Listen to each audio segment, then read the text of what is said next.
Bismillahirrahmanirrahim. Assalamualaikum warahmatullahi wabarakatuh. Alhamdulillahirabbil alamin. Asyhadu an la ilaha illallah wahdahu la syarika lah wa asyhadu anna Muhammadan abduhu wa rasuluh. Allahumma shalli ala sayyidina Muhammadin wa ala ali sayyidina Muhammad kama shallaita ala sayyidina Ibrahim wa ala ali sayyidina Ibrahim fil alamin innaka Hamidum Majid. Saya ingin dalam pembicaraan ini saya ingin membicarakan khutbah-khutbah Nabi yang terakhir atau kejadian terakhir dalam kehidupan Nabi Sallallahu Alaihi Wasallam. Dan tugas saya insya Allah hanya akan membacakan hadis-hadis Nabi yang diriwayatkan oleh para sahabatnya kepada kita. Mulai pertama saya ingin bacakan khutbah Nabi pada haji wada, haji yang terakhir beliau lakukan. Setelah itu kita akan bersama Nabi di sebuah tempat ketika beliau pulang dari haji wada, dan beliau kembali menyampaikan khutbah lagi, termasuk khutbah yang terakhir. Khutbah yang terakhirnya ada di beberapa tempat. Pertama di Madinah, kedua di sebuah tempat antara Mekah dan Madinah ketika Rasulullah kembali dari haji wada. Ketiga, khutbah Nabi yang terakhir di hadapan umum di masjidnya, di Masjid Nabawi. Setelah itu juga khutbah Nabi. Setelah khutbah di hadapan umum itu, Nabi keluar lagi dari hujrahnya dalam keadaan sakit, dan beliau mengumpulkan sahabat-sahabatnya, menyampaikan lagi pesan yang terakhir. Dan agak panjang khutbah Nabi itu, dan saya akan memilih beberapa bagian saja. Dan yang terakhir adalah peristiwa hari Kamis ketika Rasulullah Shallallahu Alaihi Wasallam dalam keadaan sakit yang akan berebut nafasnya yang mulia.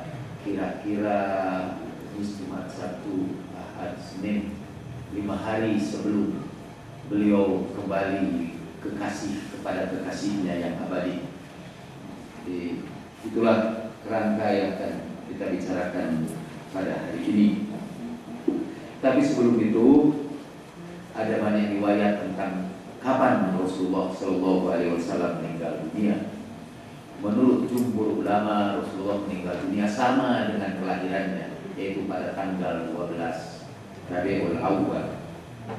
Tapi menurut sebagian riwayat melalui proses penelitian yang agak cermat, mereka menghitung bahwa Rasulullah Shallallahu Alaihi Wasallam meninggal dunia pada tanggal 28 Safar, yaitu pada hari ini. Dan beliau meninggal pada hari Senin tanggal 28 Safar pada tahun 11 Hijrah. Jadi kalau sekarang ini kita berada pada tahun 1427. 1427 dikurangi 11 dari PR dari KRW. 1427 dikurangi 11 berarti 16. Jadi ini adalah haul Rasulullah, memperingati wafatnya seorang mulia, kita sebut haul. Para ulama di pesantren sering memperingati haul dari ulama yang mendirikan pesantren itu.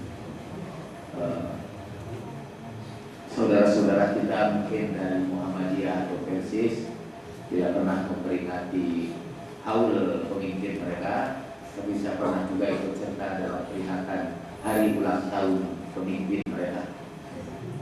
Tapi itu ulang tahun hidupnya. Orang-orang itu memperingati ulang tahun wafatnya tokoh-tokoh mereka. Dan tokoh di atas segala tokoh, sayyid dari semua sayyid Sadat adalah Rasulullah SAW. Di hari ini kita memperingati haulnya junjungan kita yang ke 1400 16 kalinya di seluruh dunia. Untuk Masjid Al-Munawwarah ini yang pertama kalinya setelah 14.416 tahun. Tapi kata ahli usul fikih, ma la yudraku kullu la yudraku kullu. Kalau tidak bisa dilakukan sepenuhnya, ya jangan ditinggalkan seluruh. Paling tidak kalau saya terpanggil memang untuk memulai acara ini. Setelah itu mungkin selanjutnya kita serahkan kepada masjid sini dan masyarakat sini untuk selanjutnya. Kerjaan saya cuma memulai. Syukur-syukur dilanjutkan. Kalau tidak dilanjutkan, ya keterlaluan. Dan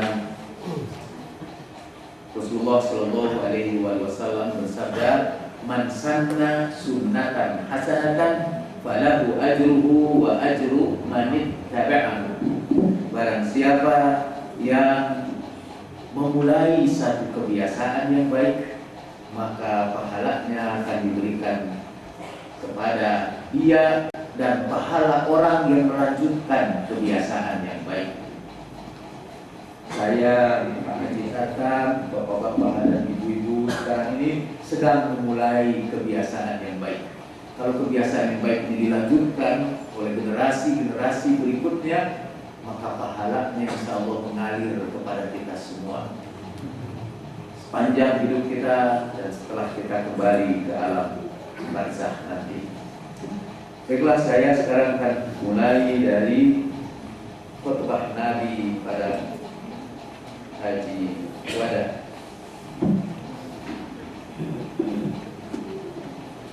Saya sudah ada ini.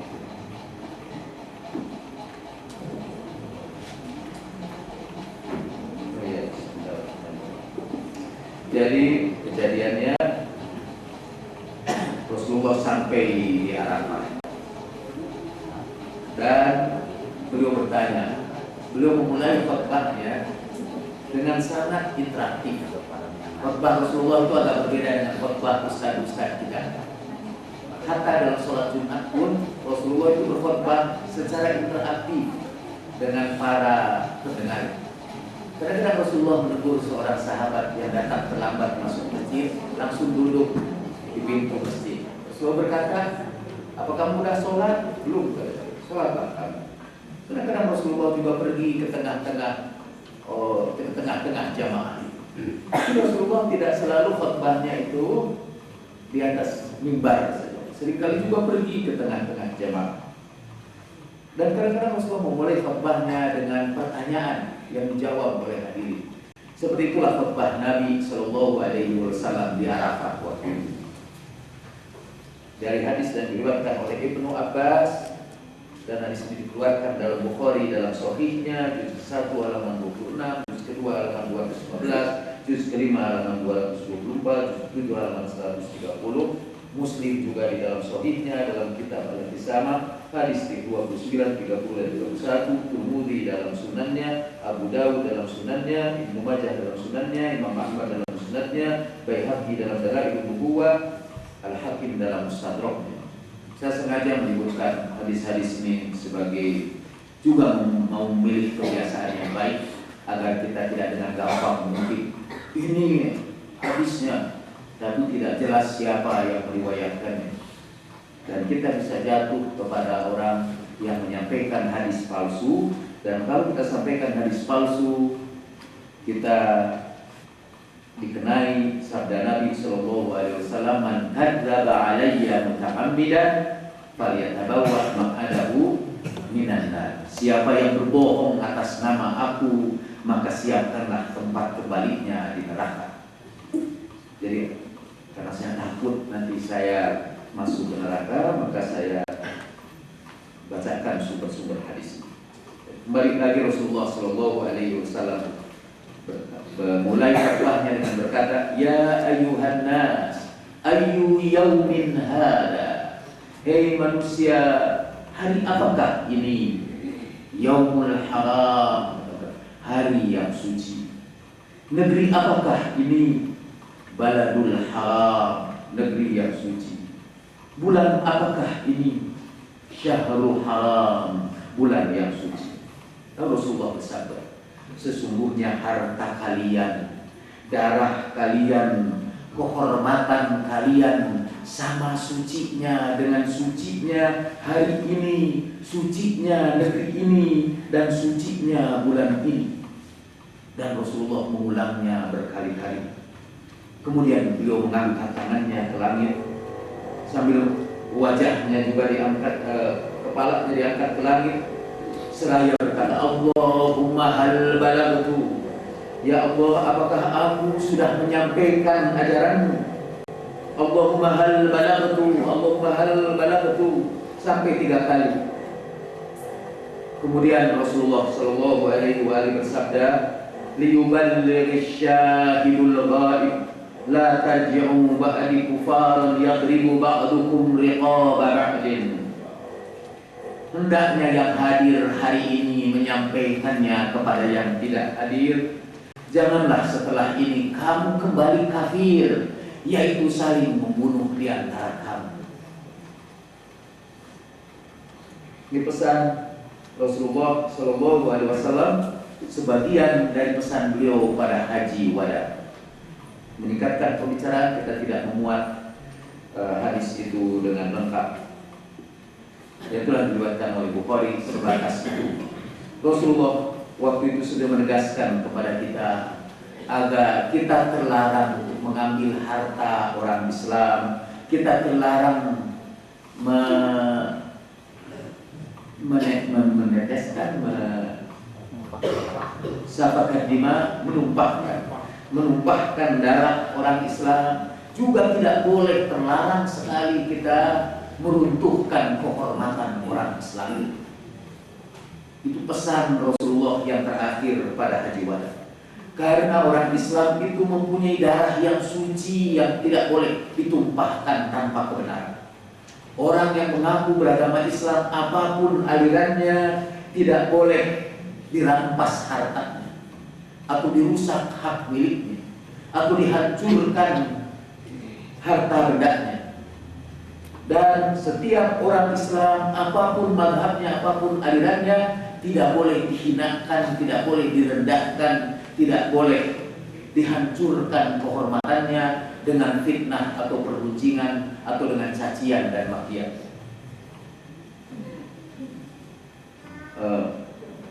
Itu sebagian dari khutbah Nabi pada haji wada. Kemudian pulang dari haji wada di sebuah oase di tengah-tengah padang pasir yang disebut Ghadir Khum. Di sebuah mata air yang bernama Khum, Rasulullah menghentikan kafilahnya dan beliau menyampaikan khutbahnya lagi. Khutbah ini disampaikan dalam Muslim, dalam Sahihnya, oleh Muslim di dalam Sahihnya. Diriwayatkan oleh Zaid bin Arqam. Zaid bin Arqam bercerita ketika Rasulullah sampai ke sebuah mata air yang bernama Khum, beliau bersabda, mungkin sebentar lagi aku dipanggil oleh Tuhanku. Sebentar lagi datang waktunya aku dipanggil oleh Tuhanku. Maka aku wasiatkan kepadamu 2 hal yang kamu tidak akan sesat sepeninggalku. Yang pertama adalah kitabullah, yang ujungnya ada pada Tuhan kalian dan ujung yang lain ada pada kalian. Lalu kata Ibn Arqam, Rasulullah menggemarkan kaum muslimin untuk mencintai Al-Quran, untuk mempelajari Al-Quran, untuk memuliakan Al-Quran, dan untuk hidup berdasarkan Al-Quran. Setelah itu Rasulullah bersabda, Udzakirukumullah fi ahli baiti, Udzakirukumullah fi ahli baiti, Udzakirukumullah fi ahli baiti. Begitu dalam hadis sahih riwayat Muslim. Dan dalam bab apa yang terjadi setelah Rasulullah pulang dari haji wada. Jadi pesan Rasulullah waktu itu adalah 2, yaitu 1, supaya kita berpegang teguh kepada Al-Quran, Dan kedua, Rasulullah memperingatkan kita tentang keharusan, dan Rasulullah menyebut nama Allah, Uzakirukumullah, aku peringatkan kalian atas nama Allah, fi ahli baiti, tentang ahli baitku. Pesan ini memang diulang-ulang kembali oleh Rasulullah Shallallahu Alaihi Wasallam pada hari-hari terakhirnya. Dan sekarang Rasulullah sampai di Madinah dan beliau menderita sakit yang sangat parah. Katanya sebetulnya dihitung hari lah, tidak habis 1 bulan setelah Rasulullah khutbah di tempat yang namanya Qum ini. Rasulullah tidak henti-hentinya dirundung sakit. Dan ini ada peristiwa yang mengharukan. Pada saat-saat terakhir Rasulullah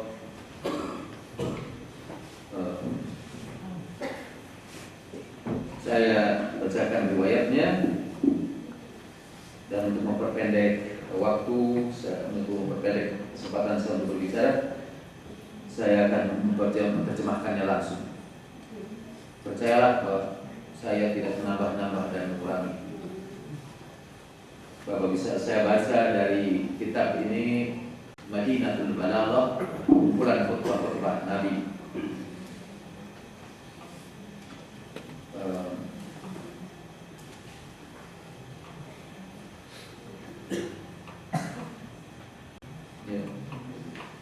Waktu itu lama marid, ketika Rasulullah Shallallahu Alaihi Wasallam sakit, berkumpullah sahabat-sahabatnya di sekitar Rasulullah. Kemudian Rasulullah memanggil Ammar bin Yasir dan berkata,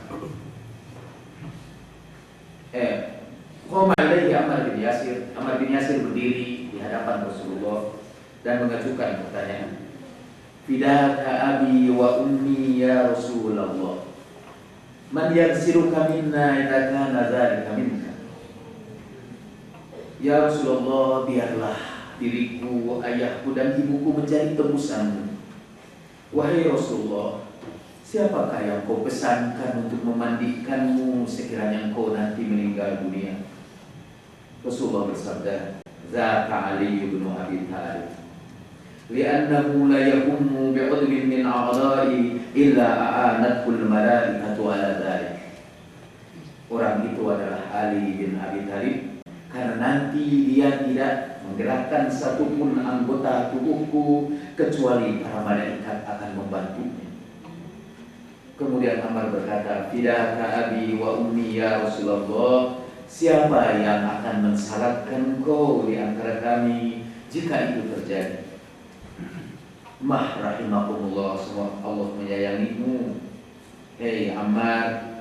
Kemudian dia berkata kepada Ali bin Abi Thalib, apabila engkau sudah melihat rohku sudah berpisah dari jasadku, maka mandikanlah aku dan bersihkanlah pencucianku.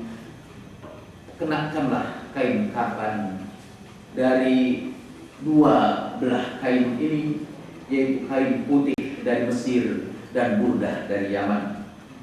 Jangan terlalu berlebihan dalam menggunakan kain kafanku. Bawalah aku sampai engkau letakkan aku di tepian kuburanku. Maka orang yang pertama merintahkan sholat kepadaku adalah Al-Jabbar Jalla Jalalu, dari atas arasnya. Kemudian sholat kepadaku Jibril dan Mikail dan Israfil dalam kelompok para malaikat yang tidak terhitung bilangannya, yang tidak tahu berapa jumlahnya kecuali Allah Azza wa Jalla. Kemudian dilanjutkan oleh para malaikat pemikul aras, kemudian para penghuni langit, kemudian serombongan keluargaku, ahli baitku, dan perempuan-perempuan dari keluargaku dan keluargaku yang dekat, dan supaya mereka mengucapkan salam kepadaku dan tidak menyakiti aku dengan teriakan-teriakan tangisan. Kemudian dia bersabda, "Hei Bilal." Jadi beliau bicara sama Ali, setelah sama Ali kemudian beliau bicara sama Bilal, "Hei Bilal, panggillah manusia." Maka berkumpulah orang banyak. Rasulullah SAW keluar sambil mengkompres kepalanya dengan amamahnya, sambil menutup kepalanya dengan serbannya, dan bersandar kepada tongkatnya. Lalu dia naik ke atas mimbar, mengucapkan hamdalah dan memuji Allah Ta'ala. Kemudian dia bersabda, "Wahai seluruh sahabatku, bukankah aku pernah bersama kalian dalam keadaan sabar dan melarang kalian untuk berbuat munkar? Fajazakallah alam arbit hajarul majah ala batni." Bukankah aku juga pernah mengikatkan perut, pernah mengikatkan batu dalam perutku karena kelaparan? Mereka berkata, sahabatnya berkata, "Bala ya Rasulullah, benar. Engkau sudah bersabar bersama kami karena Allah. Engkau sudah menanggung berbagai bala karena mencegah orang untuk melakukan kemungkaran. Fajazakallah anna afdhalal jaza." Mudah-mudahan Allah membalas kebaikan yang seluas-luasnya. Qala Rasulullah SAW, "Wa antum fajazakumullah." Kalian juga mudah-mudahan memperoleh pahala dari Allah Subhanahu wa Ta'ala. Kemudian Rasulullah bersabda, "Sesungguhnya Allah Azza wa Jalla sudah menetapkan ketentuan dan sudah bersumpah untuk melaksanakan ketentuan itu, yaitu bahwa Rasulullah tidak akan membiarkan seorang berbuat zalim, bahwa Allah tidak akan membiarkan seorang berbuat zalim tanpa memperoleh pembalasannya pada hari kiamat nanti. Maka aku bersumpah atas nama Allah, siapa saja di antara kalian yang pernah mendapat penganiayaan dari Muhammad, hendaklah dia berdiri dan menuntut balas kepadaku. Karena balasan di kampung dunia ini lebih aku sukai daripada balasan Allah di kampung akhirat nanti di hadapan para malaikat dan para nabi. Lalu berdirilah seorang lelaki dari tempat yang agak jauh, namanya Sawadah bin Qais. Dan dia berkata, "Biarlah aku dan ibuku jadi tebusanmu ya Rasulullah. Ketika engkau pulang dari Taif, aku menjemputmu dan kau berada di atas untamu al-ghadbah, dan pada tanganmu ada tongkat. Lalu engkau angkat tongkat itu karena engkau bermaksud memukul kendaraanmu supaya bergerak, tapi tongkat itu mengenai perutku. Aku tidak tahu apakah engkau melakukannya sengaja atau tidak sengaja." Kata Rasulullah, "Aku berlindung kepada Allah kalau aku melakukan itu dengan sengaja." Kemudian dia bersabda, "Hei Bilal, pergilah ke rumah Fatimah dan ambillah tongkat itu." Lalu keluarlah Bilal dan dia berteriak di Sukak Madinah, melewati rumah-rumah di Madinah, "Wahai manusia, siapapun berhak untuk mengkisos orang-orang yang berbuat aniaya pada dirinya sebelum hari kiamat. Dan inilah Muhammad Sallallahu Alaihi Wasallam telah menyerahkan dirinya untuk dikisos sebelum hari kiamat." Lalu Bilal mengetuk pintu Fatimah alaihissalam dan dia berkata, "Wahai Fatimah, berdirilah karena ayahmu meminta dan kau menyerahkan kepadanya al-qadibul mamsyuh, tongkat yang biasa dipakai untuk memukul kendaraannya." Lalu Fatimah datang dan dia berkata, "Bilal, apa yang mau dilakukan Rasulullah dengan tongkat pemukul itu? Padahal ini bukan hari untuk memukul siapapun." Maka Bilal berkata, "Duhai Fatimah, apa engkau tidak tahu bahwa ayahmu sudah naik ke atas mimbar dan mengucapkan perpisahan kepada seluruh penduduk bumi?"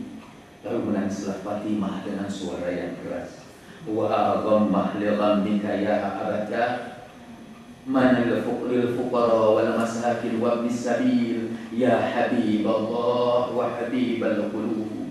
Duhai deritamu ya Rasulullah, duhai Abah, betapa besarnya deritamu. Kalau kau pergi, siapa gerangan yang akan menyantuni fakir dan miskin dan orang-orang yang kehabisan? habisan bekal di perjalanan, wahai kekasih Allah dan kekasih hati manusia. Kemudian dia menyerahkan kepada Bilal tongkat itu sampai dia keluar lalu dan menyampaikannya kepada Rasulullah Sallallahu Alaihi Wasallam. Rasulullah berkata, "Aina syekh?" Mana orang tua itu? Dan orang tua itu berkata, "Ha ana ya Rasulullah, bi abi anta wa ummi." Inilah aku ya Rasulullah, demi ayah dan kau dan ibuku. Ta'al faqtasfa minni hatta talqa. Kesini pegang tongkat ini dan balaslah aku sampai kau ridho.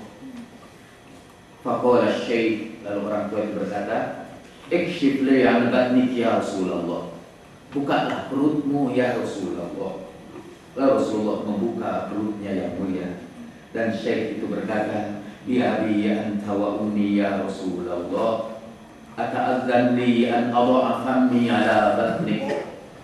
Demi ayah ibuku ya Rasulullah, izinkan aku meletakkan bibirku pada perutmu. Lalu Rasulullah mengizinkan kepadanya. Lalu orang itu berkata, "Aku berlindung dari tempat kisos pada perut Rasulullah Sallallahu Alaihi Wasallam dari api neraka." Lalu Rasulullah bersabda, "Ya Sawadah ibn Qais, ata'fu wa taqtassar?" Hai Sawadah bin Qais, apakah kamu mau memaafkan atau mau menuntut balas? "Bal'afu ya Rasulullah, saya akan maafkan ya Rasulullah." Lalu Rasulullah bersabda, "Allahumma afu an Sawadah bin Qais kama afa Nabi Muhammad." Ya Allah, maafkanlah Sawadah bin Qais sebagaimana ia telah memaafkan Nabi-Mu Muhammad. Rasulullah Sallallahu Alaihi Wasallam berdiri dan Sawadah bin Qais alih-alih memukul Rasulullah dengan tongkat itu, ia mendapat kesempatan untuk memeluk perut Nabi untuk terakhir kalinya. Ia sahabat yang memperoleh kehormatan yang besar karena meletakkan bibirnya di atas perut Nabi yang mulia pada akhir hayatnya. Peristiwa itu juga diriwayatkan dalam berbagai riwayat yang menegaskan bagaimana Nabi Sallallahu Alaihi Wasallam meminta agar sahabat-sahabat yang pernah dianiayanya, baik sengaja atau tidak sengaja, untuk menuntut balas pada waktu itu. Rasulullah SAW berkata, "Atau orang yang pernah aku laknat tanpa hak, dia bisa menuntut balasnya pada hari ini juga." Situ Rasulullah mengajarkan kepada kita bahwa bekal yang paling buruk untuk kembali kepada hari akhirat nanti adalah berbuat zalim kepada manusia. Karena kezaliman yang kita lakukan itu akan dibalas nanti di alam barzakh dengan balasan yang jauh lebih menyakitkan. Sekiranya hari ini adalah hari perpisahan saya ingin mengumumkan juga kalau ada orang yang pernah saya sakiti, dia memperoleh kesempatan untuk menyakiti saya sekarang ini. Itu peristiwa terakhir yang ketiganya, dan ini adalah khutbah Nabi yang terakhir di Masjid Madinah. Tapi sebelum khutbah terakhir ini ada yang lebih terakhir lagi di situ, tapi saya dahulukan sekarang karena khutbah ini agak panjang. Yaitu pada saat Rasulullah mau menghembuskan nafasnya yang terakhir ketika beliau sakit keras, sebagaimana diriwayatkan dalam Sahih Bukhari. Rasulullah berkata kepada para sahabat yang berkumpul di rumahnya, "Datangkan kepadaku dawat, datangkan kepadaku tinta dan kertas. Aku tuliskan bagi kalian pesan yang kalau kalian berpegang teguh kepadanya, kalian tidak akan sesat sepeninggalku." Itu pesan Rasulullah, dan beberapa orang sudah mau mengambil dawat dan tinta itu, tapi beberapa orang sahabat berteriak, "Hajar Rasulullah." Rasulullah menggigau. Dalam Sahih Bukhari disebut walada alaihil wajah. Rasulullah ditimpa demam yang sangat keras. Hasbuna kitabullah. Tidak usah digubris itu permintaan Rasulullah. Cukuplah bagi kita kitabullah. Suara ingkar sunnah yang pertama di hadapan Nabi Sallallahu Alaihi Wasallam, dan peristiwa yang sangat menyakitkan hati beliau. Bayangkan pedihnya hati Nabi yang ingin menyampaikan wasiatnya yang terakhir 5 hari sebelum beliau meninggal dunia, ditolak oleh orang-orang yang terdekat dengan beliau. Bayangkan kesedihan hati Nabi yang membayangkan umat sepeninggalnya, dan ia ingin menyampaikan pesan yang akan menyelamatkan mereka dari perpecahan sepeninggalnya. Kemudian pesan terakhir itu ditolak oleh orang-orang yang terdekat dengan dirinya. Sampai Rasulullah bersabda, kemudian mereka membuat suara yang riuh rendah, sampai Rasulullah seperti diriwayatkan dalam Bukhari berkata, "Qumu anni, berdirilah kamu, tinggalkan aku, la yanbaghi indi tanazu, tidak layak kalian bertengkar di hadapanku." Nabi juga menyampaikan kepada kita pesan yang terakhir di situ, yaitu bahwa di hadapan orang yang sakit kita harus menunjukkan adab yang mulia, apalagi orang yang sakit itu adalah Rasulullah Shallallahu Alaihi Wasallam. Adab terhadap orang sakit ini dilanjutkan dalam dunia modern dengan melarang kita membunyikan klakson atau membuat suara keras kalau kita melewati rumah sakit umum sebagai penghormatan terhadap orang yang sakit. Apalagi di depan Sayyidil Mursalin yang menurut Al-Quran kita diperintahkan untuk tidak mengeraskan suara di atas suara Rasulullah, karena itu dapat membatalkan seluruh amal ibadah kita. La tarfa'u aswatakum fawqa sautin nabi wa la tajharu lahu bil qawli kajahri ba'dikum bi ba'din an tahbatu a'malukum wa antum la tashurun. Janganlah kamu mengeraskan suara kamu di atas suara Rasulullah. Janganlah kamu berbicara keras kepada Nabi seakan-akan kamu bicara dengan sesama kamu.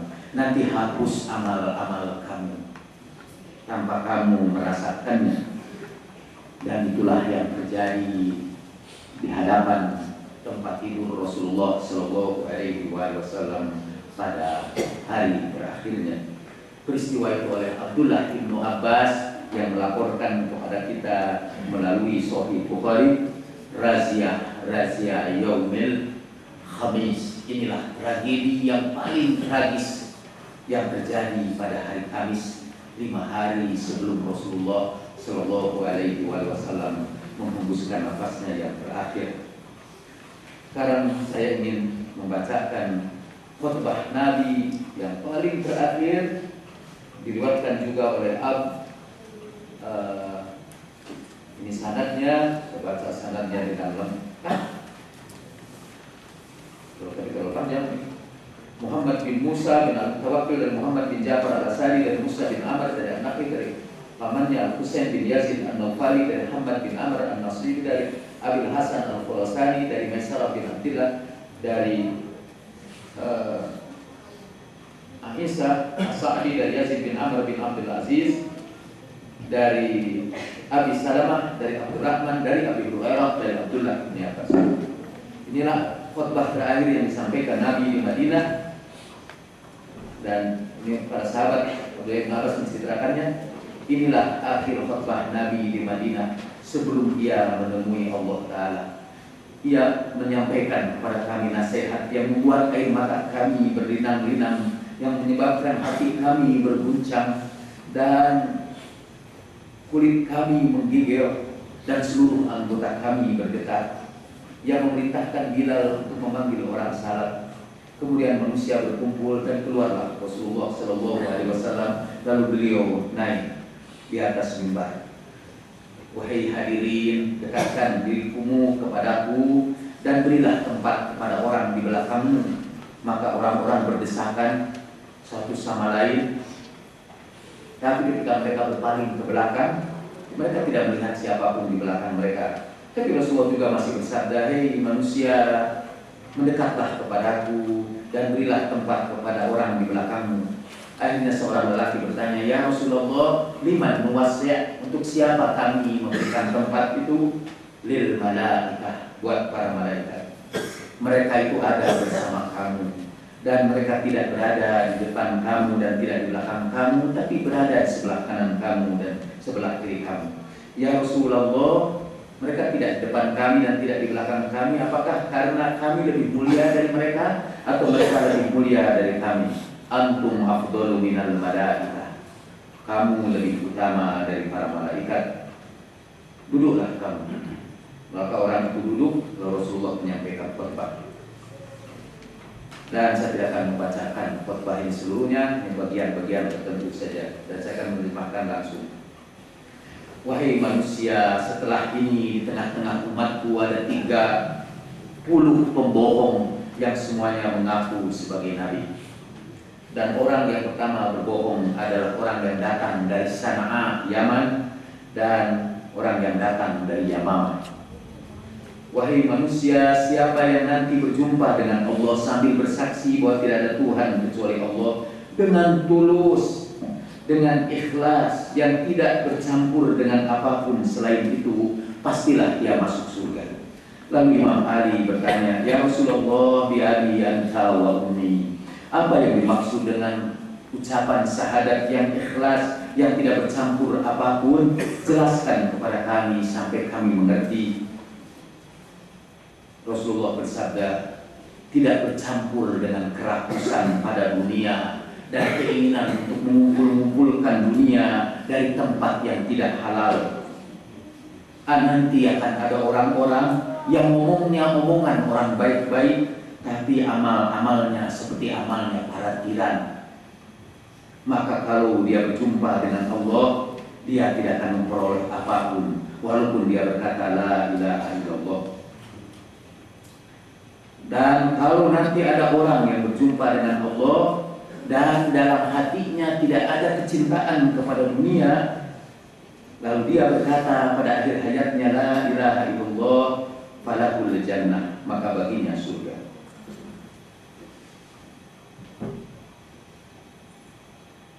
Dan barang siapa yang mengambil dunia yang haram ini dan meninggalkan akhiratnya, dia menjual akhiratnya demi dunianya, baginya neraka. Siapa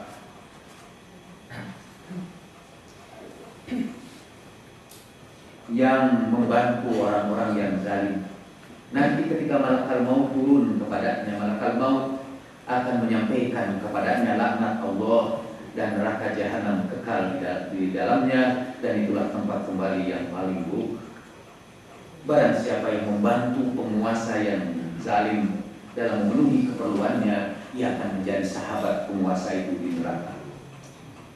Barang siapa yang memuliakan pemilik dunia karena dunianya dan mencintainya karena keinginan untuk memperoleh dunianya, Allah akan murka kepadanya, dan dia nanti di akhirat digabungkan dengan korun dalam tabut yang paling rendah dalam api neraka. Barang siapa yang membangun rumah karena riya dan sum'ah, Allah akan membawanya ke bumi yang paling rendah. Kemudian Allah membelenggunya dengan api neraka, dengan api yang dinyalakan di unuqih, di pundaknya, kemudian dia dilemparkan ke neraka. Lalu kami bertanya, ya Rasulullah, apa yang dimaksud dengan membangun rumah dengan riya? Yaitu dia membangun rumah lebih dari keperluan diri. Dia membangun rumah hanya untuk kemegahan dan kebanggaan diri. Barang siapa yang berbuat zalim kepada pegawainya dengan tidak membayar upahnya, Allah menghapuskan seluruh amal solehnya, dan Allah haramkan baginya mencium wewangian surga. Padahal wewangian surga itu tercium dalam jarak 500 tahun. Barang siapa yang berbuat zalim dalam membayar upah pegawainya, Allah akan hapuskan seluruh amalnya, dan Allah haramkan baginya mencium wewangian surga. Barang siapa yang berkhianat mengambil tanah tetangganya, walaupun hanya sebesar shibron kita apa? Sejengkal saja dia mengambil tanah tetangganya, Allah akan membelenggukan kepada dia pada hari kiamat api neraka dan menyeretnya sampai masuk ke jahanam. Kemudian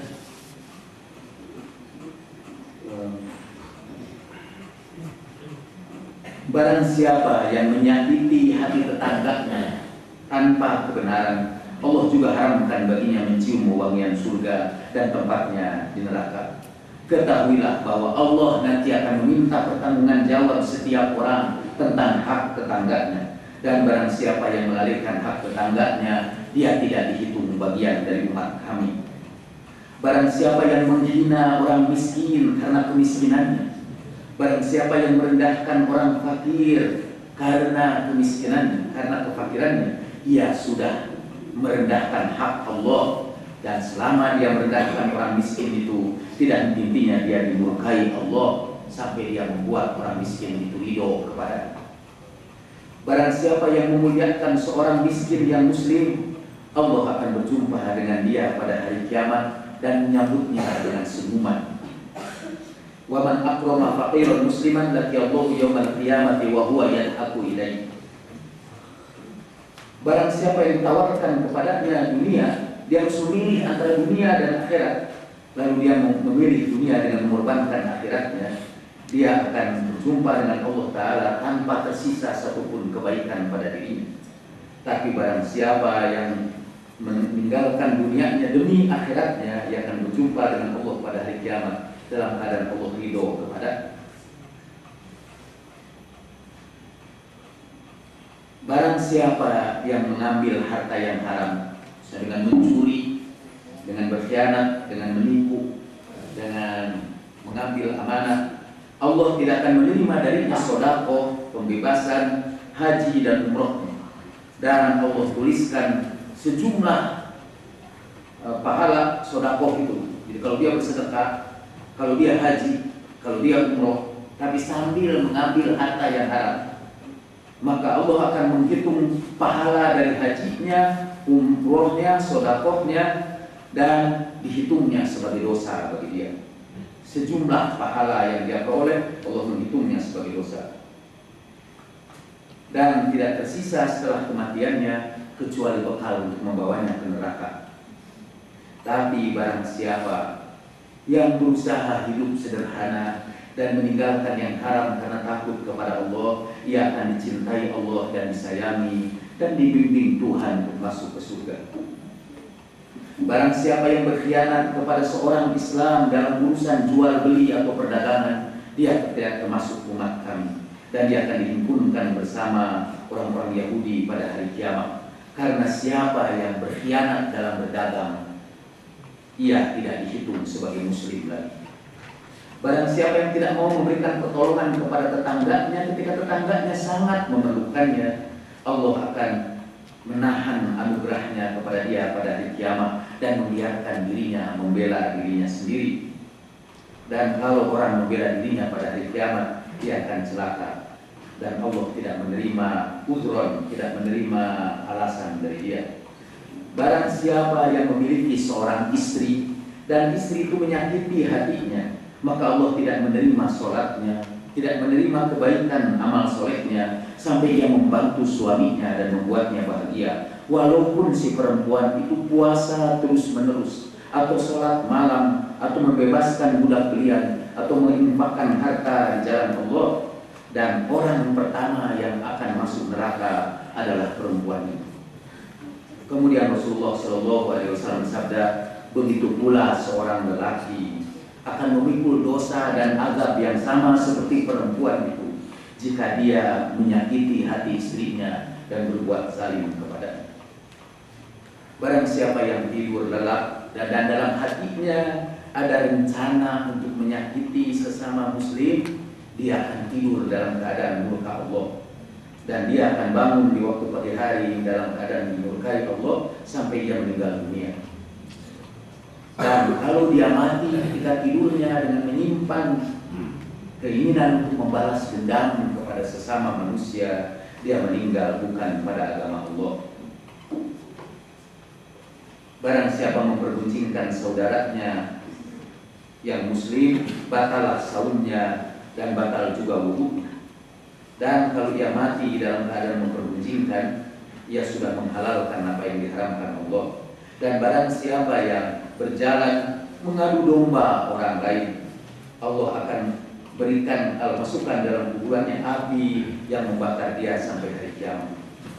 Dan kalau dia keluar dari kuburnya, kalau kirimkan ular hitam yang seluruh dia akan mengeluarkan bisaknya, gigit dia sampai dia masuk neraka. Barang siapa yang menahan amarahnya dan memaafkan saudaranya dan santun kepada sesama kaum muslimin, Allah berikan kepadanya pahala seperti pahalanya orang yang syahid. Barang siapa yang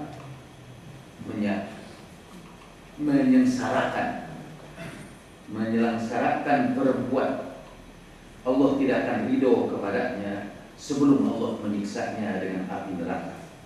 Karena Allah akan murka kepada orang yang menyakiti perempuan sebagaimana murka kepada orang yang menyakiti anak-anak yatim.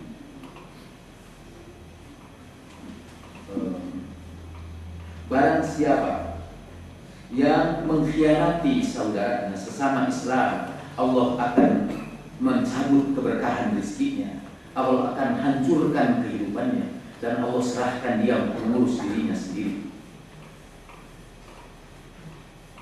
Barang siapa yang mendengarkan berita yang keji yang menyangkut kehormatan seseorang, kemudian dia menyebarkannya, maka dia sama seperti orang yang melakukan kekejian itu.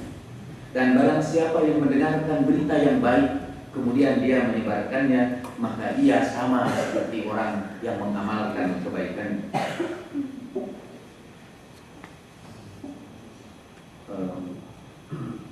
Barang siapa yang menjadi imam untuk satu kaum dengan seizin mereka, dan mereka senang dengan diimami dia, lalu dia sederhanakan sholatnya, dia sederhanakan bacaan qiraat ruku dan sujudnya, dan duduk dan berdirinya, maka ia akan memperoleh pahala sama dengan pahala seluruh orang yang salat.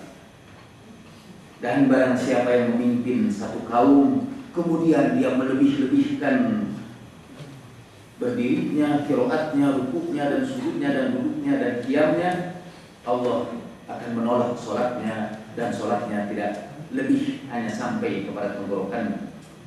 Dan kedudukan dia di hadapan Allah sama seperti kedudukan penguasa yang zalim, yang tidak mendatangkan kemaslahatan bagi rakyatnya. Lalu Amirul Mukminin Ali bin Abi Thalib sallallahu alaihi berkata, "Ya Rasulullah, bi abi anta wa ummi, apa kedudukan seorang penguasa zalim yang sengaja menyengsarakan rakyatnya dan tidak menegakkan perintah Allah?" Rasulullah menjawab, dia adalah yang keempat yang memperoleh azab yang paling berat daripada hari kiamat setelah iblis, Fir'aun dan para penduduk. Dan yang keempatnya adalah penguasa yang zalim. Dan saya ingin mengakhiri pembicaraan ini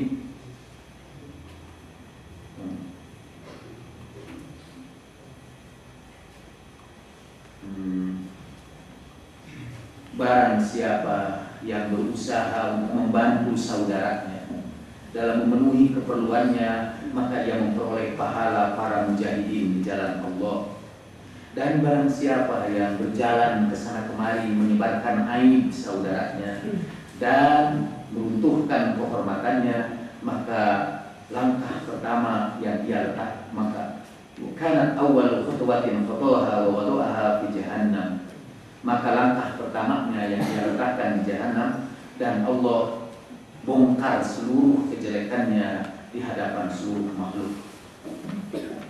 Dan barang siapa yang membantu orang buta untuk memenuhi keperluannya, Allah memberikan kepadanya dua kebebasan, kebebasan dari neraka dan kebebasan dari kemunafikan. Barang siapa yang membantu orang-orang yang sakit, menolong dia atau mengobatinya, melayani dia hari dan malam, Allah bangkitkan dia bersama Ibrahim al-Khalil, dan dia akan lewat di Siratal Mustaqim seperti lewatnya al-barqil lam, seperti lewatnya kilat. Ya, barang siapa yang mengurus urusan orang yang sakit sampai ia memenuhi seluruh keperluan orang yang sakit itu, ia keluar dari dosa-dosanya seperti ibunya yang melahirkan dia. Lalu berdirilah seorang lelaki dari golongan Ansor, "Ya Rasulullah, walaupun orang sakit itu keluarganya." "Benar," kata Rasulullah, "orang yang paling besar pahalanya adalah orang yang memenuhi kebutuhan keluarganya. Barang siapa yang melalaikan kebutuhan keluarganya dan memutuskan silaturahmi di antara karib kerabatnya, Allah mengharamkan baginya balasan yang baik pada saat Allah membalas semua orang-orang yang berbuat baik. Dan barang siapa yang melepaskan penderitaan dari sesama manusia tentang penderitaan dunia, Allah akan memandang dia dengan kasih sayangnya, maka baginya surga dan Allah bebaskan dia dari segala penderitaan di dunia dan di akhirat. Barang siapa yang bersedekah dengan sedekah kepada orang miskin, maka baginya pahalanya, walaupun sedekah itu sudah berputar melewati 40.000 manusia, maka seluruh 40.000 manusia yang melewatkan sedekah itu akan memperoleh pahala sama dengan orang yang bersedekahnya, dengan ajron kamilan, dengan pahala yang sempurna. Itulah diantara khutbah Rasulullah Shallallahu Alaihi Wasallam. Khutbah ini terdiri dari kira-kira 100 pesan. Kita tidak bisa bacakan semua, tapi saya mengakhiri sebagaimana Rasulullah mengakhirinya. Ayuhan nas, qad kabura sinni wa daqa adni wa hadama jismi wa nu'iyat ilayya nafsi wa qataraba ajali wa ishtadda syauqi ila liqa'i rabbi wa la azunnu illa wa anna hadha akhirul ahdi minni wa minkum fama dumtu hayyan faqad tarawni fa idza mittu fallahu khalifati ala kulli mu'minin wa mu'minatin. Rasulullah menyampaikan salam. Wahai manusia, sudah tua usiaku, sudah rapuh tulang-tulangku, dan tubuhku sudah sangat lemah, dan aku sudah diantarkan kepada kematian. Sudah dekat sekali ajalku dan sudah penuh kerinduanku untuk menemui Tuhanku. Dan aku yakin inilah hari terakhir pertemuanku dengan kalian. Maka selama aku hidup di tengah-tengah kalian, engkau melihat, kalian melihatku, tapi ketika engkau sewaktu-waktu engkau akan melihatku. Fama kuntu hayyan faqad tarawni. Tapi kalau aku sudah meninggal, maka aku serahkan untuk menjaga kalian itu Allah Subhanahu wa Ta'ala.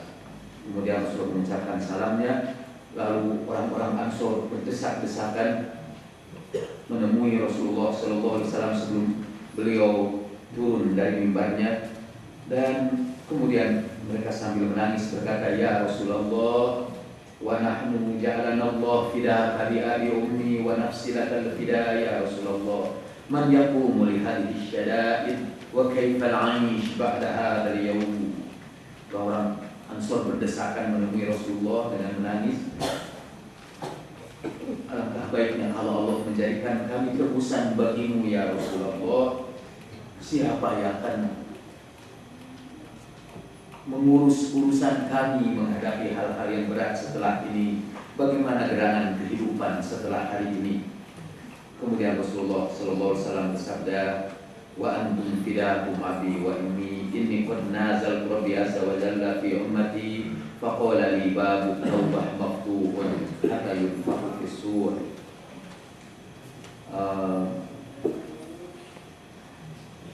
Kata Rasulullah Sallallahu Alaihi Wasallam, nanti pintu taubat akan tetap terbuka sampai ditiupkan pintu sangkakala. Dan pesan yang terakhir dari Rasulullah Sallallahu Alaihi Wasallam adalah ucapannya yang terakhir yang diriwayatkan oleh para ahli hadis pada saat beliau menghembuskan nafasnya yang terakhir. Sayang sekali para ulama hanya mengutip satu bagian saja dari pesan Nabi yang terakhir ketika beliau mau melepaskan ruhnya yang suci. Pesan Rasulullah itu adalah as-salata wa ma malakat aymanukum. As-salata wa ma malakat aymanukum. Juga diriwayatkan dalam Sahih Bukhari. Peliharalah salat, dan jagalah nasibnya orang-orang yang hidupnya bergantung kepada kalian. Rasulullah sebetulnya kata pada detik-detik terakhir dua yang diamanatkan Rasulullah SAW, yaitu supaya kita menjaga salat dan menjaga nasibnya fakir dan miskin, mustada'afin, kaum du'afa yang hidupnya sebetulnya bergantung kepada kasih sayang kita kepada mereka. Dan nanti di hari akhirat menurut beberapa riwayat, ketika kita melepaskan roh kita yang terakhir, maka ada sekelompok orang yang dijemput Rasulullah Shallallahu Alaihi Wasallam. Saya sekarang ini membaca di internet tentang pengalaman orang-orang yang mau mati atau sudah mati tapi hidup kembali. Misalnya kalau orang itu kena stroke jantung, kemudian diresusitasi, ketika jantungnya itu sudah menunjukkan bahwa dia mati, ketika garis kardiogram itu menunjukkan garis yang lurus, flat line, itu pertanda mati. Tapi karena teknologi medis sekarang bisa dihidupkan kembali asal beberapa menit saja, diresusitasi seperti setrikaan itu, dilakukan sampai dia hidup kembali. Dan para ilmuwan mengumpulkan pengalaman orang yang mengalami kematian seperti itu, dan hasilnya ialah bahwa ada kesamaan dari seluruh bangsa apapun, bahwa di antaranya orang yang meninggal itu ketika mati itu mereka mengalami dijemput oleh orang-orang yang sudah meninggal dunia sebelumnya, dan termasuk dijemput oleh orang-orang suci yang mereka imani. Dan di dalam Islam ada sekelompok orang yang nanti ketika menghembuskan nafas terakhir, bukan saya dijemput oleh orang tuanya, juga dijemput Rasulullah Shallallahu Alaihi Wasallam.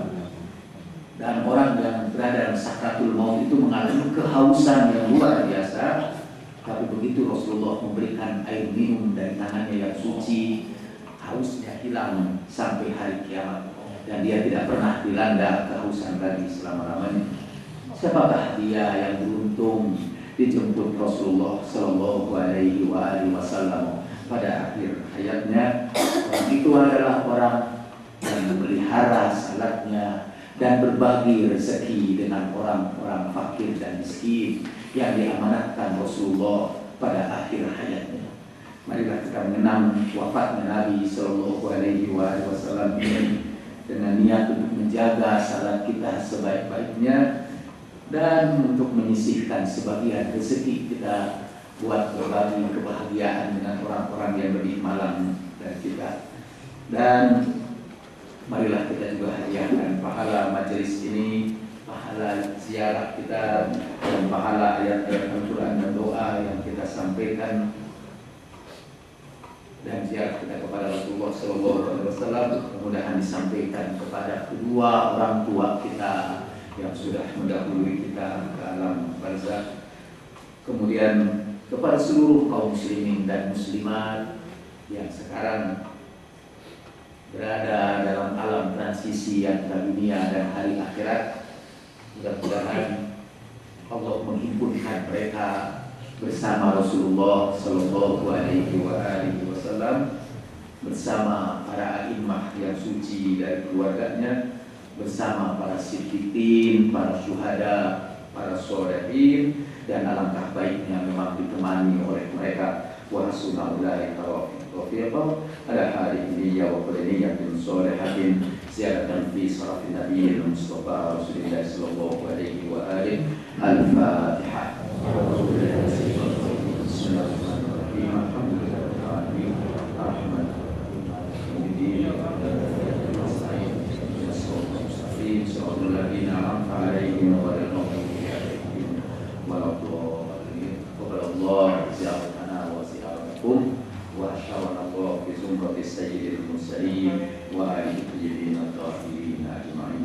Assalamualaikum warahmatullahi wabarakatuh.